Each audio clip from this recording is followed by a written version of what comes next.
Écoutez audio. Vous écoutez les podcasts du réseau Méditerranée Nouvelle Chance. Nous donnons la parole à des acteurs de l'insertion professionnelle de l'espace méditerranéen qui partagent avec vous leurs bonnes pratiques. Nous sommes aujourd'hui avec Maya Boustani et Pauline Escaron pour discuter des dispositifs mis en place pour favoriser l'accès des jeunes au monde du travail au sein de l'ONG libanaise Semeurs d'Avenir. Bonjour à toutes les deux. Bonjour. Maya, vous êtes responsable de programme et Pauline, vous êtes chargée de projet pour les formations courtes. Pouvez-vous nous en dire un peu plus sur votre ONG ? Semeurs d'Avenir est une ONG libanaise qui conçoit et met en œuvre des projets dans le domaine de la formation professionnelle, de l'éducation et de l'entrepreneuriat. Dans le domaine de la formation, elle s'adresse à deux types de cibles avec des solutions adaptées. Des formations courtes qualifiantes de 2 à 4 mois pour les jeunes qui sont sortis du système scolaire et pour les jeunes encore intégrés au système scolaire, Semeurs d'Avenir propose des formations techniques de niveau baccalauréat et met en place au sein des écoles partenaires des bureaux d'orientation et d'emploi qui accompagnent ces jeunes dans leur orientation et facilitent leur accès à l'emploi. D'accord, merci beaucoup Maya. Pouvez-vous nous expliquer en quoi il vous semble important de proposer un accompagnement aux jeunes distinct de la formation technique qu'ils reçoivent au sein de Semeurs d'Avenir ? Alors c'est vrai que les compétences techniques ne suffisent pas pour l'insertion réussie sur le marché du travail. Donc premièrement, les jeunes doivent être accompagnés et préparés au processus de recrutement, donc comprendre le marché du travail et ses attentes, apprendre à faire son CV, savoir se présenter et communiquer ses attentes et être préparé à l'entretien d'embauche. Et deuxièmement, les employeurs insistent aussi sur l'importance de qualités interpersonnelles, ce qu'on appelle les soft skills ou les life skills. Donc les jeunes doivent maîtriser par exemple la communication, la gestion du stress, gestion de son temps, capacité à travailler en équipe, etc. Et ils doivent donc acquérir ces compétences complémentaires même pendant leur formation technique. Merci Pauline. Est-ce que vous pouvez nous dire quels dispositifs concrets sont proposés chez Semeurs d'Avenir pour mettre en place cet accompagnement sur les formations courtes notamment ? Alors sur les formations courtes, oui, pour les jeunes donc sortis du système scolaire, 5 thématiques obligatoires sont traitées pendant la formation technique. Donc ces 5 thématiques sont la communication, l'estime de soi, la gestion du stress, la gestion du temps et le travail en équipe. Et ces sessions de life skills sont complètement intégrées à la formation technique. Donc, on traite un sujet spécifique pendant une semaine lors de la formation. Donc, on a une séance d'introduction à la compétence de vie en début de semaine. Pendant la semaine, les compétences de vie sont mises en pratique au sein de la formation technique. Et à la fin, on fait une séance de conclusion. Et on suit les jeunes à travers un formateur de compétences de vie et à travers le formateur technique qui suit aussi l'évolution et qui observe les élèves pendant toute la semaine. On a aussi impliqué les formateurs techniques dans la formation sur cette méthodologie de suivi des compétences de vie.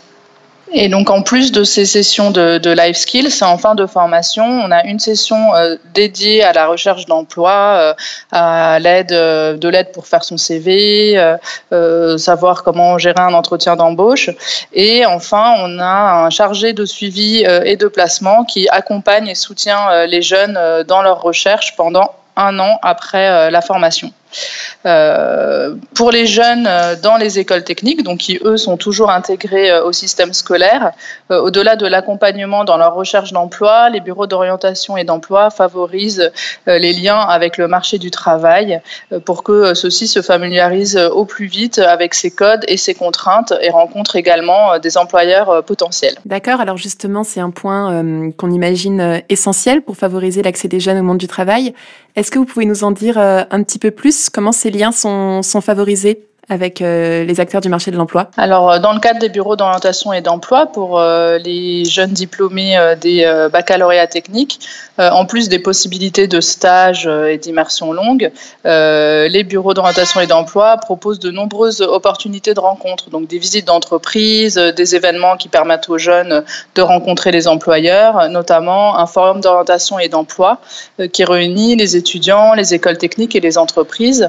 La dernière édition du forum a eu lieu à Beyrouth en décembre 2018 et a réuni près de 1400 jeunes étudiants, 600 chercheurs d'emploi, une vingtaine d'écoles techniques et environ 40 entreprises. Sur les formations courtes pour les jeunes qui sont sortis du système scolaire, En général, les jeunes terminent leur formation par un stage obligatoire qui dure environ 2 semaines et qui est une première expérience du monde du travail qui permet aux jeunes de se familiariser avec les codes et les contraintes de ce monde du travail.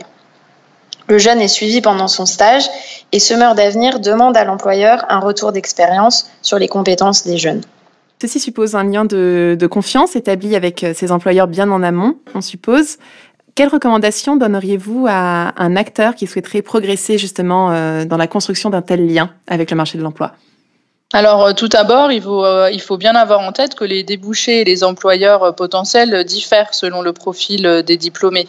Ce ne sont pas les mêmes pour des diplômés de formation courte qualifiante ou pour des diplômés d'un baccalauréat technique. Pour les formations courtes, par exemple, il s'agit de petits employeurs de proximité, de petits artisans, très petites entreprises ou des personnes travaillant à leur compte, plus que de grosses entreprises. Mais dans tous les cas, certaines techniques sont bien sûr les mêmes, quel que soit le type de formation. Ce qu'on recommande, c'est de mener des études de marché auprès des entreprises pour identifier les opportunités d'emploi, les métiers, les compétences recherchées et les écarts qui existent entre les compétences qui sont actuellement enseignées dans les formations techniques et les besoins réels du marché. Et enfin, une recommandation, c'est bien évidemment d'avoir une base de données pour capitaliser sur le travail réalisé et que l'ensemble des programmes puissent en bénéficier. La mesure d'impact doit être un élément essentiel, on imagine, de ce dispositif. Est-ce que vous pourriez nous donner votre recommandation pour faire une mesure d'impact efficace ? Alors, on peut avoir 2 sortes de suivi et de mesures d'impact. Par exemple, pour les formations courtes, comme les élèves ont besoin d'un suivi plus régulier, on les appelle après 1 mois, 3 mois, 6 mois et 12 mois de la formation pour mesurer leur taux de sortie positive, donc est-ce qu'ils travaillent ou est-ce qu'ils ont repris les études, et le type et la qualité de l'emploi des bénéficiaires après leur formation. On peut aussi recommander ce qu'on fait sur les bureaux d'orientation et d'emploi, qui est une seule mesure d'impact, 1 an après le diplôme des élèves, où on leur pose des questions sur l'évolution de leur situation professionnelle et le rôle et l'impact qu'a pu avoir le bureau d'orientation et d'emploi sur leur parcours et la facilitation de leur intégration au marché du travail. Merci beaucoup Maya et Pauline pour votre témoignage. Il est intéressant de noter qu'un autre membre du réseau, l'ONG VIS, met en place le même type de dispositif, donc Bureau d'orientation et d'emploi, ainsi que l'IECD en Égypte. Justement, vous faites partie de ce réseau Méditerranée Nouvelle Chance. Est-ce que vous pourriez nous expliquer quel est votre intérêt à coopérer ainsi à une échelle régionale et méditerranéenne ? Oui, alors le réseau permet d'échanger avec d'autres acteurs sur les programmes mis en place, les problématiques communes, les difficultés rencontrées et de découvrir les solutions mises en place dans d'autres pays de la région. C'est vraiment une source d'inspiration pour nous, pour faire évoluer nos programmes au Liban et innover.